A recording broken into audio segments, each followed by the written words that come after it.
Welcome to the weekly recap. I'm Laura Light. Fox Sports Midwest traveled to Fort Leonard Wood on May 29th for its annual This One's For You telecast. Hundreds of military personnel were in attendance, as well as our very own Matt Wacker.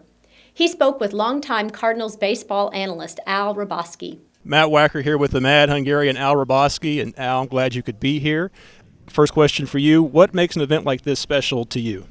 Well, first of all, it's the nice thing, the 11th year that we've had this one for you, and finally it's our first year we do not have a Missouri unit that's deployed overseas. So it's a lot of fun to be here at Fort Leonard Wood and really to salute the kids. Men and women in the armed forces are all volunteer, and like you said, we've been at war for so long. It's amazing the support, the sacrifice these kids make, and it's only natural to come here and want to be a part of it. And Fox Sports, I'm just happy that Fox Sports wants to do this also. Sure. And you spent 6 years in the Army Reserve, correct? Yeah, I did. A little bit different than today. You know, that was the days where it really truly was the weekend warrior, and it seemed like half the time I was trying to change units so I could dodge summer camp. So I was in the big leagues, so you know, I mean, if I was playing in New York, I'd have to fly back to California and go to a reserve meeting for the weekend. But, you know, I did the 6 years like that. A lot of the ball players did, but, you know, think about the kids that didn't come back from Vietnam and that era. So it's just I feel guilty today because, you know, you look at the reserves today that are being deployed multiple times and are out there in the front lines. I think the way that we were trained, we probably weren't capable of doing that. But I know now the reservists are an integral part of our strategy. And you had mentioned this is the 11th year for the This One's For You telecast. Is there anything tonight that you're looking forward to the most? Oh, I think it's just to get out and see the kids and see, you know, people have a little fun, just have a little bit of relaxation.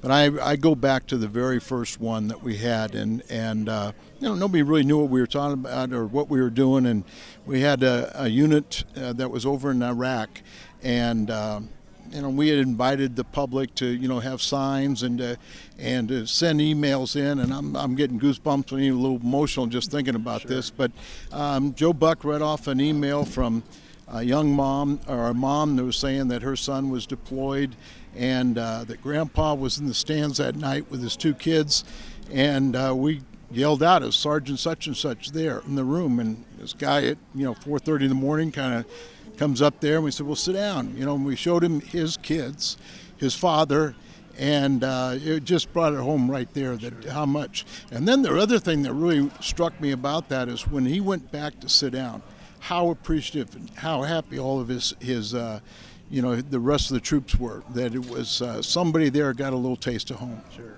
And I'm sure it's things like that that make this a completely enjoyable experience for you. Yeah, and I mean, I think the whole thing is remember too that we are the best in the world, and we live in the greatest country, and we do that because of the sacrifices these kids, you know, men and women have made in the armed forces. And so, as I said, it's really special that we can be stateside and we don't have any troops, at least Missouri troops, overseas right now.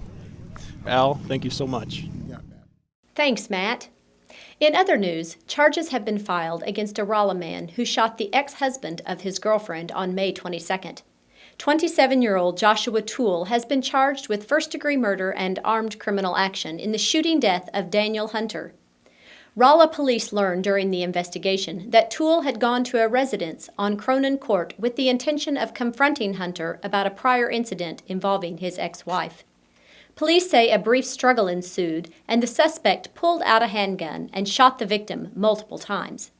Hunter was pronounced dead at the scene. A May 29th crash has left this gaping hole in front of the Casey's General Store in West Plains. A teal-colored Ford F-150 driven by 70-year-old West Plains resident Jerry Strawn plowed into the convenience store at 8:37 a.m. Strawn had just returned to his truck upon paying for fuel when, according to witness reports, the crash was heard and Strawn was unresponsive in his driver's seat. He was taken to Ozarks Medical Center by ambulance. A runaway St. James teen has been found. 16-year-old JOSIE BYFIELD was under house arrest when she disappeared from the area near Love's truck stop on May 17th. Byfield's stepmother, Kristen, turned to social media and local newspapers for the public's help in finding the teenager. She was located by Rolla police in a hotel on May 24th. The body of an unidentified woman was exhumed recently at Waynesville Memorial Cemetery in hopes of solving a murder case over 3 decades old. The woman, now under the alias of Jane Doe, was discovered dead in a low-water crossing off Highway MM near Dixon in May of 1981. Pulaski County Sheriff Ron Long says he hopes that DNA from the exhumation will help identify the woman and bring forth new information on the cold case. According to Long, the cause of Jane Doe's death was strangulation by a pair of pantyhose.